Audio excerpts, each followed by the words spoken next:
I want to discuss moving in with my boyfriend, but we have a significant difference in income. Thanks for all the advice. I ended up bringing it up last week. As I mentioned before, both my boyfriend and I had been hinting at the topic, but hadn't directly discussed it. I was still unsure about how to approach it when he made a comment about how excited he was for us to live together one day. I asked him, "Well, did you want to? My lease is up in July." He said he did. We left it at that for the day, but got together that evening to work out the details. I shared my concern about not being able to contribute equally and how I didn't want him to feel taken advantage of. He reassured me that he would never want to put me in a tough financial spot and that we could find a fair solution that would help me feel more secure. We decided on a monthly lump sum for all expenses instead of splitting bills. I actually suggested a higher amount than he initially offered because I wanted to ensure he was being fair to himself. He seemed happy with that, and it definitely works for me. He keeps mentioning how excited he is to move in together. Just last week, he came over to help me clean my apartment for photos to show it. We're deciding together what furniture to keep, what to get rid of, and what to store. He's also suggested a couple of renovations around the condo, so we're planning to pick out materials together as a summer project. I feel really positive about this step. My boyfriend gave me the opening to ask about moving in, and I seized it. All went well and we'll be moving in together in June. To address the most common comment, we did discuss splitting costs proportionally, but ultimately decided on a lump sum. I see the benefits of proportionate splitting, but given my current financial situation, I prefer the lump sum. It's still significantly less than what I'm paying now, and it won't fluctuate, so I can count on what I owe each month. Many people have also mentioned chores. My boyfriend and I tend to do chores together. Right now, with 2 separate places, we each have our responsibilities, but when I stay with him for a stretch, we balance things out. He doesn't know how to cook, but wants to learn, so we prepare meals together and clean up afterward. We will each have our own bathrooms at his place. And on the days he volunteers at a local animal shelter, I usually take care of cleaning and cooking if I'm around. Generally, we treat chores as an opportunity to spend time together and be productive. My boyfriend revealed some creepy things about himself. I've been in a relationship for 1.5 years. I'm 25 and he's 26. At the beginning, he was the perfect gentleman, bringing me flowers and surprising me with gifts every 2 weeks. He planned wonderful dates and seemed like the man of my dreams. I faced a lot of setbacks at work, and he was always there to help me move whenever I needed to relocate. About 8 months in, I found a job near him, and he encouraged me to move in with him. That's where things started to change. We had a significant issue when he wanted to push boundaries before I was ready. We argued for hours, and in the heat of the moment, I left in the middle of the night. I ended up in a psychiatric ward for 3 weeks. Afterward, he apologized and revealed that he struggles with controlling his anger. We had several arguments that left us both heartbroken. Eventually, I urged him to open up because I sensed something deeper was troubling him. He admitted he has trouble handling relationship issues, and that he often runs away from problems. I thought we could work on this together. Then came the second revelation. In stressful moments, he can say extremely hurtful things and only realizes the impact afterward, filled with regret. But the third revelation scared me the most. Just last night, he confessed that he feels no empathy. He said he doesn't understand what others feel, and that it doesn't bother him to see someone cry or suffer because of him. I can't tell if he's sharing this with pride or if he genuinely regrets it. All I know is, I'm left feeling lost and unsure about our future together. Update. My husband is disappointed that spending time together makes me happy. I never expected to feel this way. I had recently reached out to a divorce lawyer, but with everything going on, final projects and presentations, I haven't had the time or energy to pursue it further. After some tough conversations, things had started to feel better between us.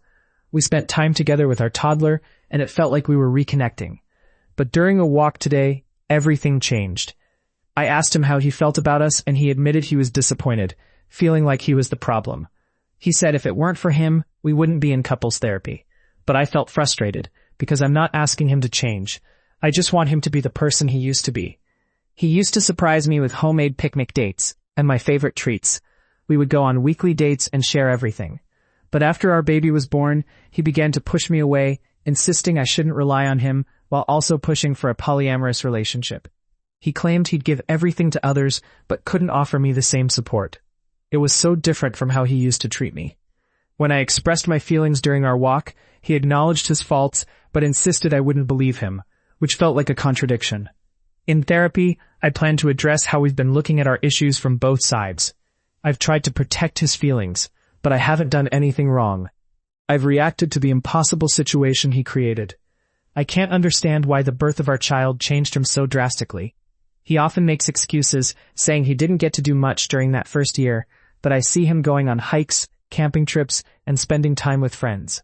When I point this out, he downplays it, saying it wasn't as much as before. I could have done those things too, but I was exclusively breastfeeding and managing the logistics that came with it. I find myself wondering, what happened to the devoted, loving partner I once knew? I still want to try to fix things, hoping he'll realize what's at stake. But I'm also starting to think about my own exit plan. Update. My boyfriend of 10 months is best friends with his ex. She refuses to meet me, and it's getting weird. I wrote my previous post over a year ago, and a lot has happened since then. I wanted to share an update because the advice I received was incredibly helpful at the time.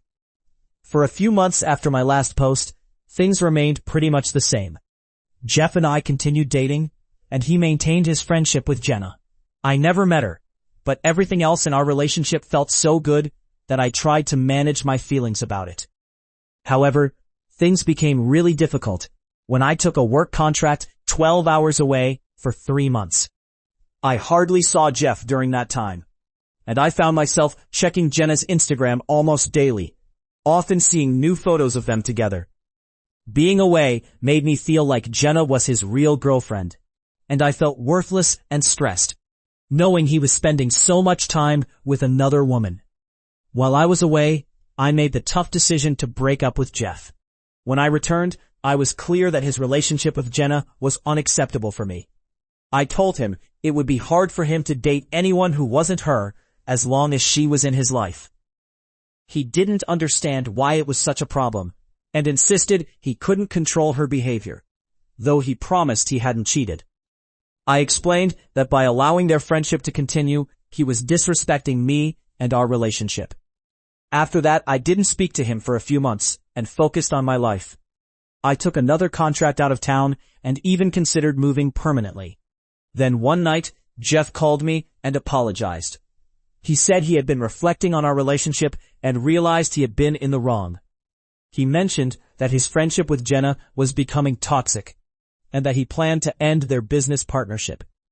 After that conversation, I agreed to meet up with him. Not necessarily to give him another chance, but to discuss things further. When we met, he promised to stop talking to Jenna, and even unfollowed her on social media.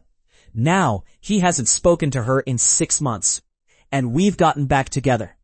We even ran into her at a concert a few weeks ago, and they didn't acknowledge each other. I feel so much more respected and confident in my relationship now. In short, I broke up with my boyfriend. He ended his friendship with his ex, and we found our way back to each other. I convinced my girlfriend to move to the other side of the world with me. Now, she's miserable, homesick, and our relationship is suffering. Is it time to convince her to go home? I'm from Spain, and she's Australian. We met in Australia, where we lived together for a year and a half. I worked while she studied. After she graduated, I encouraged her to move back to Europe with me because I was feeling homesick. She was excited and eager to try living abroad. Now, after a year in Spain, things have been really tough. She can't find work and struggles with the language barrier. Although she's learning Spanish, she still needs me to translate when she goes out. The past year has been filled with stress. We moved without much planning, faced complicated visa issues, and the job I came here for fell through at the last minute. The first 6 months were particularly rough, and there's been family drama that I won't get into. If I had known how hard this would be for her, I might have reconsidered the move. I found a good job and am content, but she's struggling to make friends and feels demotivated by the job market. Watching her friends back home secure graduate jobs while she has little success weighs heavily on her. Most days she sits in our apartment feeling down, lacking the energy to meet new people. She often talks about feeling broke and wasting her life, which breaks my heart. I've offered to help financially, but that only triggers tears. She doesn't want to be dependent on me, especially since I'm already covering our rent. I've tried introducing her to my friends, but she wants to make her own. I worry she's in such a deep pit that she won't be able to climb out. I've insisted that if it's too much for her, we could move back to Australia. I've even told her I'd understand if she needed to go home alone while I figured out my own move. I have a highly skilled job and speak English, so relocating wouldn't be difficult for me. Yet, she insists she wants to make the most of living in Europe, and feels embarrassed about going home without succeeding here. I feel guilty for bringing her to a place where it's harder for her to find work and connect with people. It's cost us a lot of money and time. When we first discussed the move, she was excited about the new adventure, and I was eager to return home. We knew it would be challenging, but neither of us expected it to be this difficult. Looking back, I wish I had let her gain more work experience before moving here. I'm worried she'll grow to resent me the longer she stays, and I'm torn between pushing her to go home or continuing to support her and hoping things will improve. Update. Finally meeting my online girlfriend after years of talking. It's not going well. Yesterday morning, I woke up feeling a mix of excitement and nerves. I made my original post and waited anxiously for her to wake up. It took a couple of hours, but just after noon, she finally messaged me. She mentioned we had dinner planned later with her mother, and I could Uber over whenever I was ready. Some of you suggested I should call off the dinner plans, but I decided to stick it out. I headed to her place shortly after that, and we spent some time watching shows together. She was having a better day, so we sat close. While we didn't do anything too intimate, her brother was in the small house. It was still the quality time I had been longing for. Dinner with her mother was lovely. We connected well, and I could see her mom was genuinely excited about us. After a warm hug goodbye, we returned to her place. It felt more one-on-one, and we had a good time, even if it wasn't exactly what I had envisioned for the last day of my trip.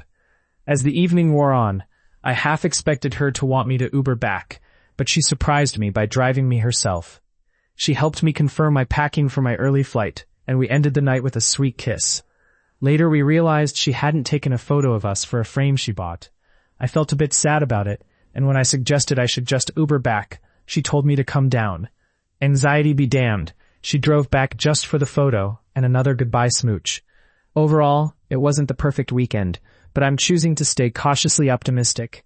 I think it was a mistake not to make the trip longer. That might have helped us connect even more. We'll see how things go when she decides if she wants to make the solo trip down here for an event closer to summer. To clarify, she's on medication and sees a therapist, though her current therapist is new to her. Normally, I wouldn't be into a long-distance relationship, but our interests align well, and that's something I've struggled to find back home. My last relationship taught me how much I value that connection. Thanks for all the comments on my previous post. I imagine interest for another update might wane by the time my next trip happens in about 2 months. But that's when things will really be make or break. In short, the last day went decently well. Her mother was lovely, and I could tell she was trying to make more of an effort.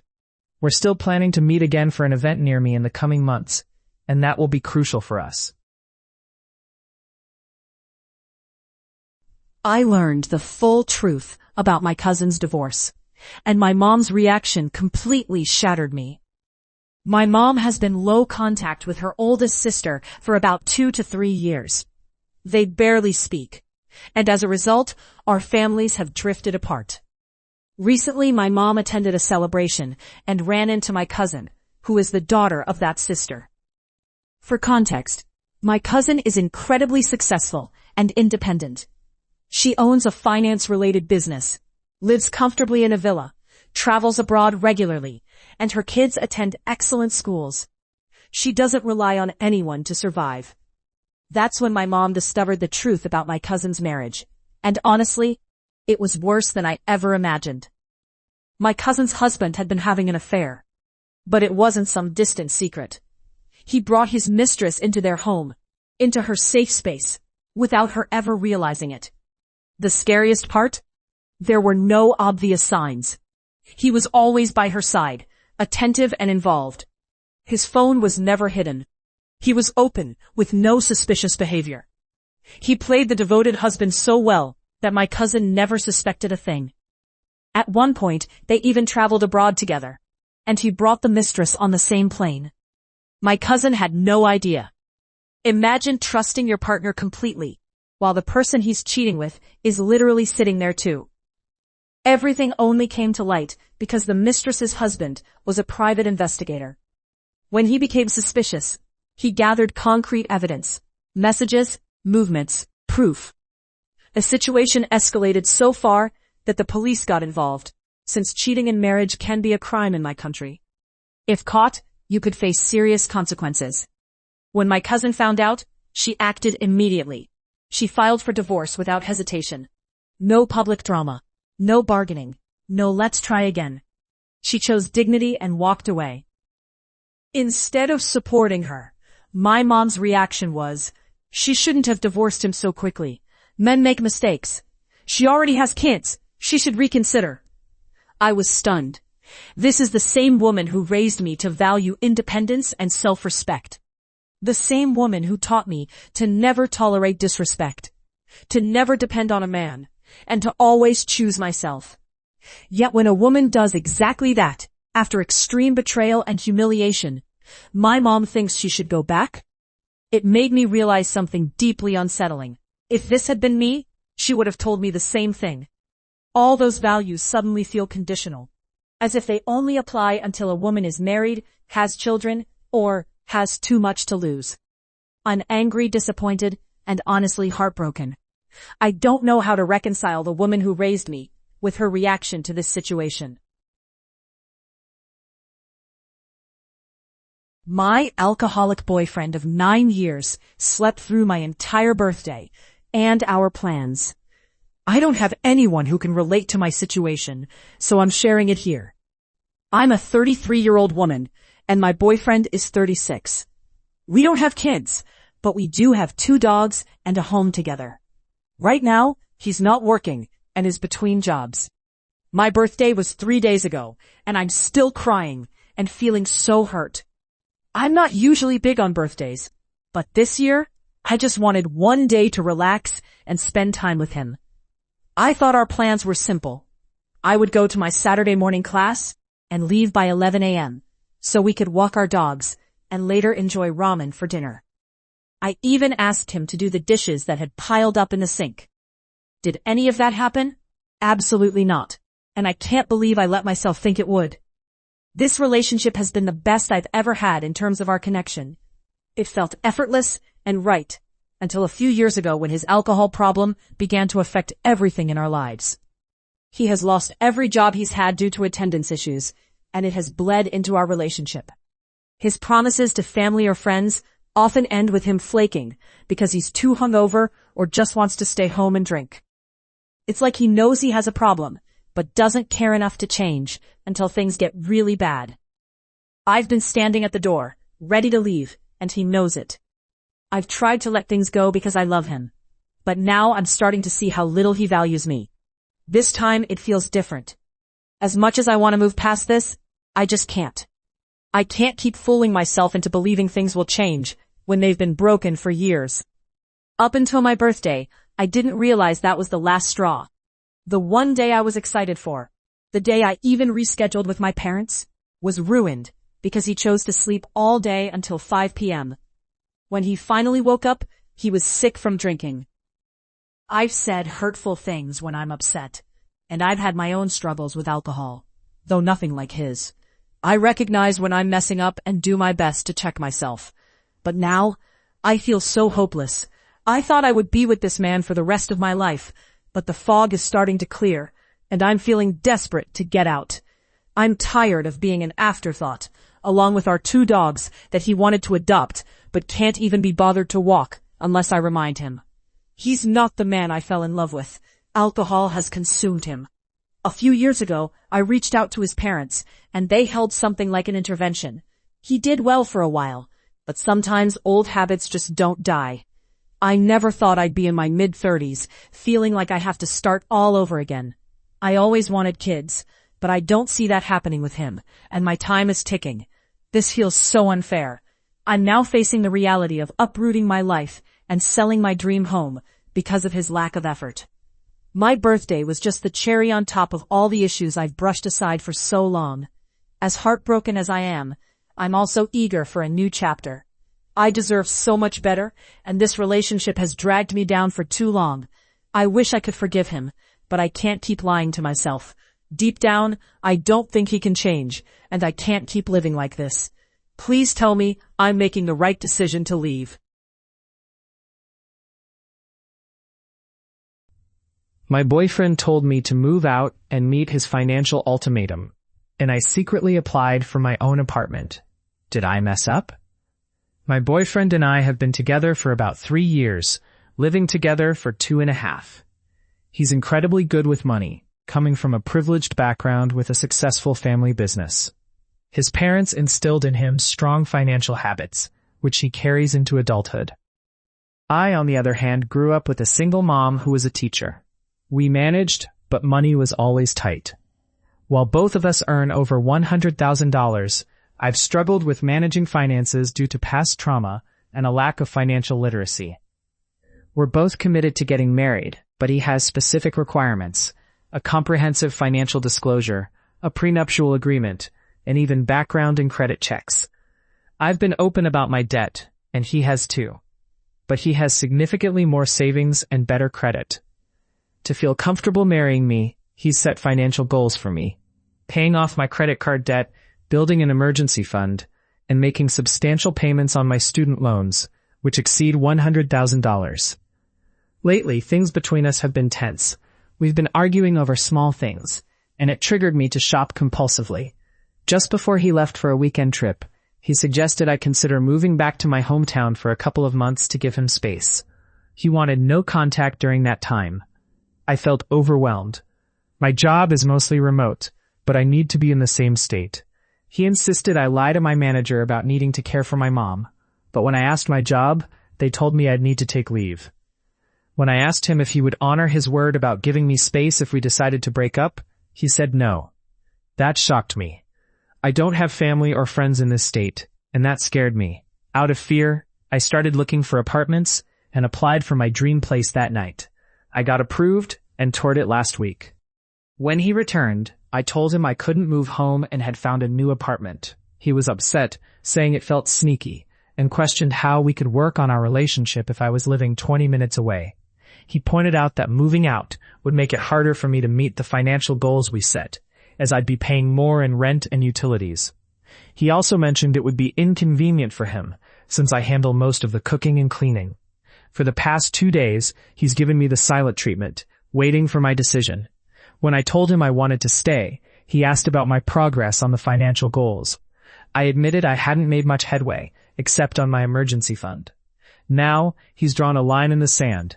He said if I don't accomplish the goals in 6 months to a year, he won't consider moving forward with marriage, and we might as well break up. That made me anxious. During our conversation, he asked if I had accumulated any additional credit card debt. I said no, out of fear. The truth is I have, and it's tripled. I don't know how to tell him this. He's so perfect with finances, and I feel like he's fed up with me. I'm at a loss about what to do next. My husband keeps disguising criticism as just asking questions, and then gets mad at my reaction. I'm feeling completely drained by my husband's habit of masking judgment as innocent inquiries. For some context, I'm a stay-at-home mom with a small side business I manage on weekends and some weeknights. My husband works full-time, usually clocking around 60 hours a week. We have 3 kids, ages 5, 6, and 11. and we've been together for a decade. He holds traditional views about gender roles, which I appreciate, especially since I homeschool our oldest, who has learning disabilities. But with that comes the weight of managing everything: cooking, cleaning, bills, appointments, and shuttling the kids. I don't resent his long hours. I understand our roles. Still, it's a lot to handle, especially with my severe ADHD. There have been bumps along the way, but we've resolved most issues. The house is clean, though cluttered. My husband tends to hoard, refusing to part with anything, and I can't touch his stuff. Laundry is my least favorite chore. Everyone has clean clothes, but sometimes that means grabbing something from the dryer or the couch. In 10 years, he's never run out of clothes, even if he has to wear things he doesn't like. The real issue lies in his constant questions that feel more like criticism. For instance, I made dinner last night, serving ramen, which he usually loves. He looked at his plate and asked, "What is this?" I couldn't believe it. I asked for clarification, and he said it just looked thrown together. I felt frustrated because every meal is centered around his preferences. He liked everything on the plate, but suddenly I'm the problem because I have an attitude. This morning, as soon as I opened my eyes, he asked, "Do I need to go buy more clothes?" He has plenty, but I reacted again. And once more, it's about my attitude, as if I'm the one creating tension.